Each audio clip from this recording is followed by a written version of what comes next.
चलिए सॉल्व करते हैं।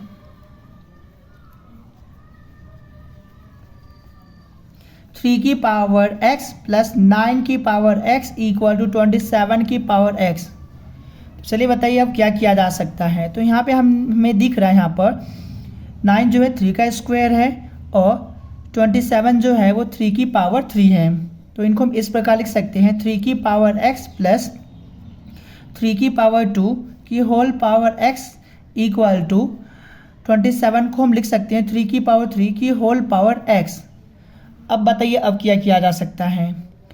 तो यदि आप इनके पावर को इंटरचेंज कर देंगे तो 3 की पावर x जैसा सभी बन जाएंगे। तो इनको हम इस प्रकार लिख सकते हैं 3 की पावर x प्लस 3 की पावर x की होल पावर 2 इक्वल टू 3 की पावर x की होल पावर 3 हो जाएगा। अब क्या किया जा सकता है। तो यहाँ पर आप देख सकते हैं सभी का बेस सेम हो गया। तो अब यहाँ पे हम लेट कर लेंगे जिससे सॉल्व करने में आसानी होगा। तो लेट 3 की power x equal to m। तो हमने मान लिया कि 3 की power x equal to m है। तो अब 3 की पावर x की जगह हम रख देंगे m plus m square equal to m cube हो जाएगा। अब इनको इक्वल के इधर लाएंगे तो हो जाएगा m cube minus m square minus m equal to 0। अब क्या किया जा सकता है। तो यहाँ पे आप देख सकते हैं इनमें से हम m कॉमन ले सकते हैं। तो ये हो जाएगा m square minus m minus 1 equal to 0। अब m इक्वल टू 0 और m square minus m minus 1 equal to 0। तो ये तो बन चुका है क्वाड्रेटिक इक्वेशन। और अगर हम m को ब्रेक करते हैं तो ये ब्रेक नहीं होगा। तो इसमें हम अप्लाई करेंगे क्वाड्रेटिक इक्वेशन का फॉर्मूला।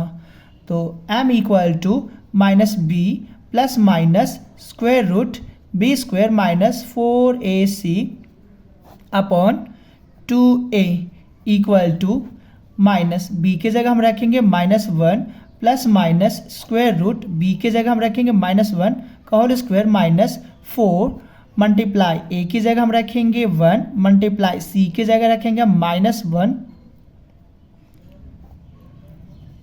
-1 अपॉन 2 मल्टीप्लाई ए की जगह रखेंगे हम 1 इक्वल टू तो माइनस माइनस प्लस हो जाएंगे यानी 1 प्लस माइनस स्क्वायर रूट -1 का स्क्वायर होगा 1 माइनस और माइनस प्लस हो जाएंगे तो जाएगा plus 4 upon 2 equal to 1 plus minus square root 5 upon 2।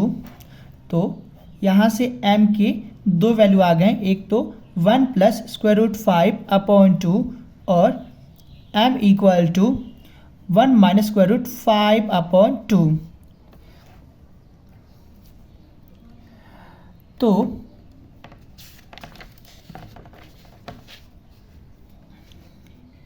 यदि m इक्वल टू 0 हो तो 3 की power x equal to m, तो 3 की पावर x इक्वल टू 0 और ऐसा कोई पावर नहीं है जो इस पे रखने पर 0 के इक्वल कर दे, तो m हमारा 0 नहीं हो सकता।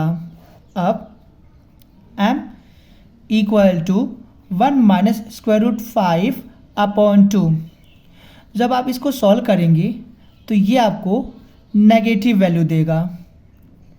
तो 3 की पावर x इक्वल टू, और हमें पता है कि अगर यहाँ पे कोई नेगेटिव वैल्यू आ जाए और ये ऐसे हो जाए, लेट्स मान लेते हैं 3 की पावर x इक्वल टू -1 आ गया मान लेते हैं, और 3 इक्वल टू -1 की पावर 1 अपॉन x, या ऐसा कोई पावर नहीं है जो रखने पर ये -1 दे, ऐसा पॉसिबल ही नहीं है। तो नेगेटिव नहीं होना चाहिए, यानी m की वैल्यू नेगेटिव नहीं होना चाहिए, यानी ये दोनों वैल्यू रिजेक्ट हो गए। तो हमारे पास बचा एक वैल्यू। अब इसे लेके हम सॉल्व करते हैं।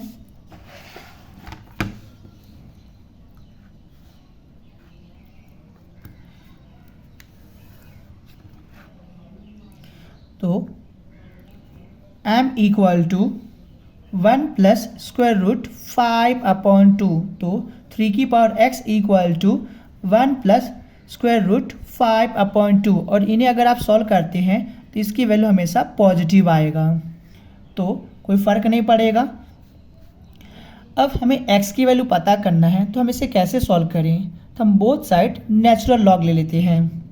तो ln 3 की power x equal to natural log 1 plus square root 5/2। तो ये हो जाएगा x natural log 3 equal to natural log 1 plus square root 5/2।